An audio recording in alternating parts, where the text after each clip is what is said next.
healthy air to breathe, water that is available and safe to drink, unspoiled wild spaces to harbor our animal friends, green space for our children to play and families to gather, a Georgia to live in, work in, grow in, play in, a Georgia that is safe for all. The Georgia Conservancy works to protect Georgia and Georgians for life. The Georgia Conservancy was organized in 1967 in response to the nation's growing concern about environmental quality. The Conservancy formed to bring together people around the state that shared an interest in conservation efforts in Georgia. When I was a child, my parents were involved with the Conservancy in the formative years back in the late 60s. My first real memories of it are going on field trips with the organization. I can remember looking for fossils in Cloudland Canyon. I can remember being a little kid with a stick trying to ford the Flint River and the Sweetwater Creek. I can remember Cumberland Island, the Okefenokee Swamp, going on some of these different trips with my parents. As it's been described to me, they decided as their first order of business is they would have a fourth Saturday field trip each month, and they would go to a different part of the state, see a different unique natural area, and try to understand first what's here, what existed in our state, and then try to understand the issues around that unique area, and as an organization decide what needed to happen to preserve those areas. The Georgia Conservancy protects our air. Air pollution from cars, manufacturing operations, and power plants continues to threaten our health. Georgia Conservancy has worked with transportation planners and state air quality officials for more than a decade to improve air quality throughout the state. Much effort has focused on Atlanta, which still has the most serious problem.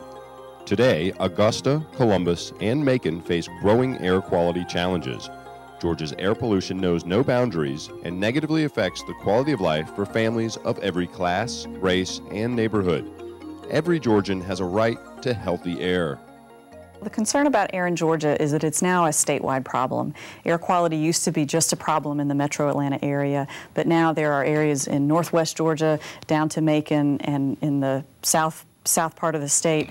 All of those areas are either non-attainment areas for federal air quality standards or on the edge of being non-attainment areas. And what that means is that their air quality simply doesn't meet the federal standards for healthy air. There are two primary sources of ground level ozone. Actually, ozone is formed by emissions from cars and trucks and emissions from power plants and things like that, and they come together with natural sources such as carbon from trees, and in the presence of sunlight and heat, that all cooks together to form ground level ozone that is unhealthy. The sources of particulate matter are also emissions from cars and trucks, smokestacks, dirt roads, anything that kicks up dust and small particles. There's a big health cost here to all of this. Both of those pollutants, ozone and particulate matter, contribute to health problems. One of the primary health problems is asthma. Asthma is a huge health problem nationwide and a huge problem here in Georgia.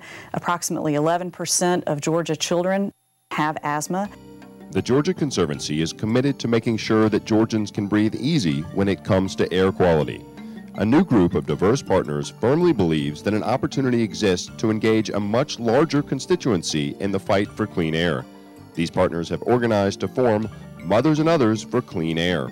It's a nonprofit group that was started by myself and Laura Turner Seidel, along with the Georgia Conservancy, to help educate caregivers, particularly of children, about the effects of air quality in our metro Atlanta area. It's not great, but there's a lot that we can do, and we hope to educate people about choices they can make, how to protect your kids, and little things that you can begin to do to make a difference in air quality. My youngest son has already been admitted to the hospital twice with respiratory issues. So it was very important to me to understand how this impacted him and how it impacts my other children as well. And then my husband's also a runner. And so for him, when he runs is important because it can affect him as well. We're lucky to have an amazing group of community partners that have a lot of knowledge and expertise around the issues of air quality and how that affects your health, like Children's Health Care of Atlanta, the Clean Air Campaign, the American Lung Association, the Rollins School of Public Health at Emory, Morehouse School of Medicine, and Physicians for Social Responsibility. So we are so thrilled that they're there because they really have a lot of integrity and respect in the community, and it's a way of showing the community how important this is. The Georgia Conservancy works for safe and plentiful water. One of Georgia's greatest assets is water, yet continuous growth threatens both water quality and supply. To ensure healthy rivers and streams, the Georgia Conservancy has called for a statewide plan to guide decisions that affect our precious water resources. We all need clean drinking water and healthy rivers and streams to support aquatic life, fishing, and swimming. So, the Georgia Conservancy continues its efforts to protect our water resources. Our water is threatened in two ways. One is we're taking a lot of our water out of our rivers and streams for our drinking and other uses. But it's also threatened by the amount of pollution that's going in, and these are coming from industry and also just runoff from the land. The Georgia Conservancy is working to protect our water resources through education, working with people throughout the state, and also through informing policy at the local level and then also at the state level. There are a lot of opportunities for Georgians to get involved with water conservation and protecting our water resources. One is to simply work right at home. You can do very simple measures by just, for example, turning off the water when you're brushing your teeth, or some things that might cost a little bit more but also are very effective, like installing water-efficient plumbing in your household. And then also there are more active things you can do and fun things like joining the Georgia Conservancy. We're working on educating Georgians through workshops and through the Georgia Water Coalition is one of the ways. It helps to get people from all different sectors of society, businesses, faith-based organizations, and neighborhood groups to get involved with policies and regulations on water resources on the local and state level. And the idea is to get them to understand that although we've got a good water supply that's dependable now, for future generations, if we continue to use this amount of water and put the quantity of pollution into our rivers and streams, it'll be a challenge to meet water supply demands in the future.